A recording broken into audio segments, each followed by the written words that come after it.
So guys আমি এক্ষুনি ডক্টরখানা থেকে এলাম আর আমার চুলে কারেন্ট শট দিয়েছে। যাই হোক, কারেন্ট শট দিতে থাকে আমার চুলে সব সময়।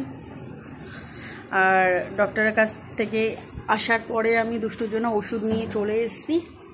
ওর কানের অবস্থা ভীষণই খারাপ, তো ডক্টর বলেছে ইনফেকশন হয়ে গেছে, প্লাস এক্সরে করতে দিয়েছে। আর আমি এখন ঢেউ তুললাম এই কারণ আমি এখন চা রুটি খেলাম।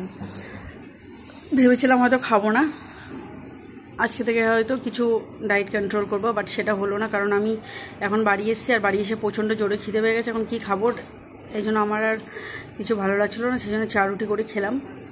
আর দুষ্টুর জন্য কী মেডিসিন নিয়ে এসছে তোমাদের সাথে অবশ্যই শেয়ার করব।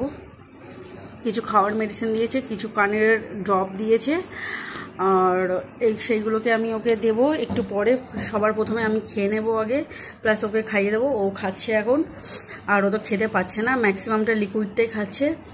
আর এখন হালকা হালকা করে এই সাইডে যেহেতু কানটা পুরো হয়েছে, ডান সাইডে হয়েছে, আর এখন ও বাঁ সাইড দিয়ে খাচ্ছে। তো খাওয়া দাওয়ার পরে আমি কানে দেবো ড্রপ, প্লাস মেডিসিনগুলো আমি কিছু কিছু করে দেবো, দিয়ে আমি চলে যাবো সোজা রান্নাঘরে। তো তোমরা আশীর্বাদ করো ও যেন একটু তাড়াতাড়ি সুস্থ হয়ে যায়, কারণ এরকম দেখতে একদমই ভালো লাগে না, খুবই খারাপ লাগে। যখন বাড়ির বাচ্চা কাচ্চার কিছু হয় না, তখন খুবই মনটা খারাপ লাগে, ঠিক আছে। আর আজকে আমি গবেষণাদেরকেও দিয়ে এসেছি।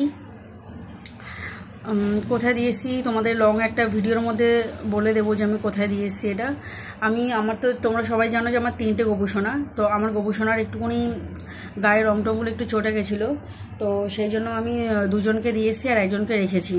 তো দিয়ে সুন্দর করে সাজিয়ে গুছিয়ে নিয়ে আসি, তারপর তোমাদের সাথে আবার ভিডিও গবেষণাদের শেয়ার করব। আর এখন যেভাবে চলছে সেভাবে চলতে থাকুক। তো তোমরা পাশে থেকো সবসময়, যেমনভাবে আমার পাশে আছো ওইভাবেই পাশে থেকো। তো চলো টাটা, মেডিসিনের সাথে তোমাদের দেখা হচ্ছে। মেডিসিন নিয়ে